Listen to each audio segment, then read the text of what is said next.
Water is a necessity that is expected to be readily available in our everyday activity, both at household or communal level.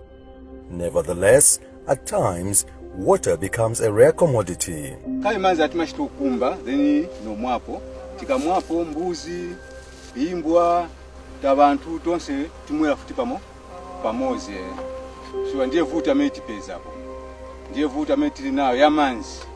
Lack of water is one of the major problems that many Zambians currently face. In Eastern Province, development activists such as Councillor Tasila Lungu have been lobbying donors to drill boreholes in Katete, Chadiza, Petauke, Chipata, Lundazi, Nyimba and Sinde districts to improve the water situation in these areas. Many districts in the province have been experiencing perennial water problems without any tangible solution. However, with the borehole drilling intervention, the problem is sliding away. Remember the one I told you about Susa, where women were fetching water from Malawi? Those we give them the whole. You know, this whole trip and this whole project is about those people. This is how it started, actually. Yeah, after you told us that story, that's how we went and told the sponsor, and that's how they decided to give us boreholes for Eastern Province, because of that story. Honorable Lungu was moved by the stories of how people were sharing watering points with domestic and wild animals, while others were drawing water from as far as Malawi for use in their homes. She then decided to lobby organizations that could drill boreholes to ease the problem. Fortunately, her efforts paid off. The main purpose of our visit, of course, is inspection of borehole and the commissioning of boreholes that were donated under the overall trust. They have given Eastern Province about 100 boreholes. On this tour of Eastern Province, Tasila was checking the progress on the borehole drilling project and commissioned some of them. Good morning. We just arrived at the Eastern Province. We have drilled a total of 100 boreholes. Our first stop is in Nyimba. We'll start with a courtesy visit at Chief Ndake's palace, and then we will commission 3 boreholes. We donated a total of 8 boreholes in Nyimba district. Then we will head to Petauke. In Petauke, we will make a courtesy visit at Chief Nyampande's palace and also Chief Kalindawalo, but we will only commission 2 boreholes, and the total for that district will be 15. Some locals living where the boreholes have been drilled could not believe that their problem has been addressed.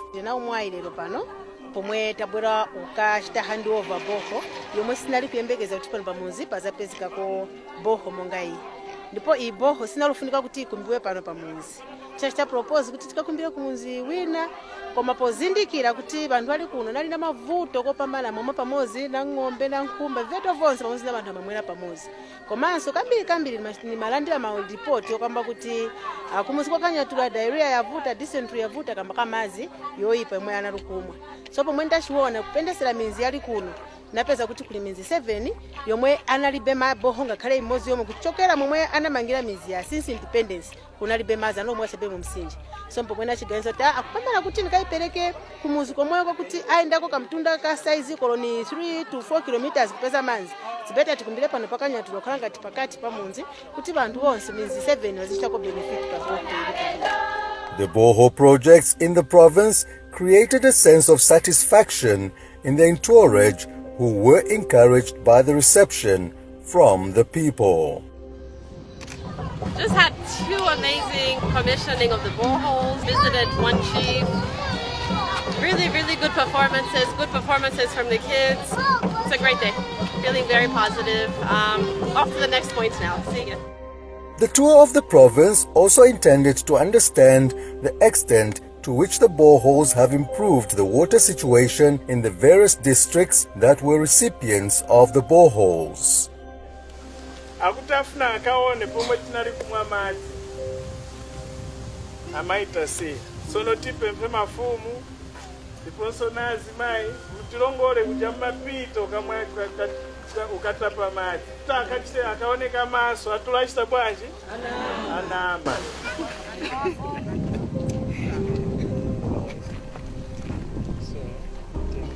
This is the point where this community used to draw water from.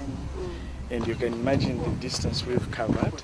So that meant a woman leaving the bed very early, she needed to rush and draw water from here and take it back. So there are two seasons. During rain season, meaning that much of the water here will be looking like this, because after rains, I think it takes time for the water to clear.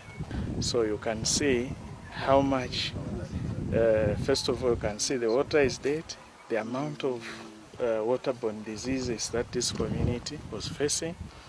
But with the coming of the borehole, there is a reduction. First of all, productivity, because they don't now have to wake up very early to draw water, and also that they are avoiding these waterborne diseases. The boreholes drilled in Eastern Province have made a remarkable difference in improving the water situation and the livelihood of people in the province. Tiyambika kwa mbili. Poyamba tikalibe boho, tinali kumwa pamozi ni ng'ombe madzi. Kuvitsime, ng'ombe zikumwapo, nkumba zisambapo, ife watu timatunga kumamwa. Matenda pafupi. Potsopano lino pamene munatibweresera boho iyi, tilioyamika ndiponso matenda atalikira. Makamaka otsegula mmimba. Tikuthokozani. Kunalibe boho kuno tinaluvutika kwambiri. So pamene tinalutapa manzi, kunali 3 kilometers kiyotapa manzi. Kumalupiri, kukumwa akolwe, nyama ili yonse inali kumwa pamene hapo. So dairia sinalusila ilayi. So masiku ano yayi, tili bwino maningi pamene munatitandiza kuleta boho pano. Nisawokondwela wopambana.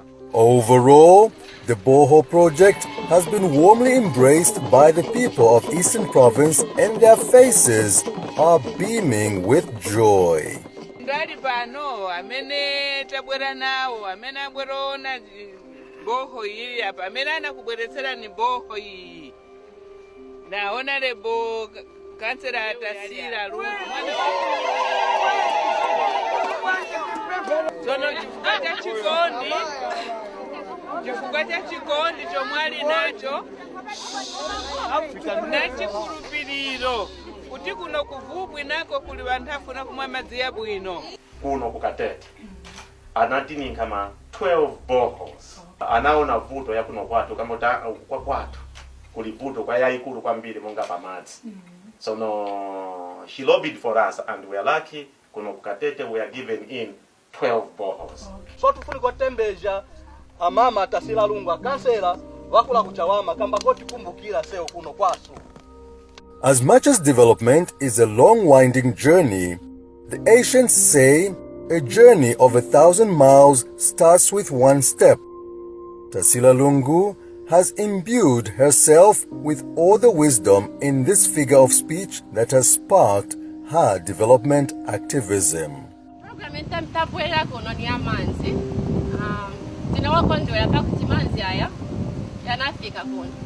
Ero niyamikira abakansela n'abachairperson n'aba district. Pakiti tunasenza pamoja.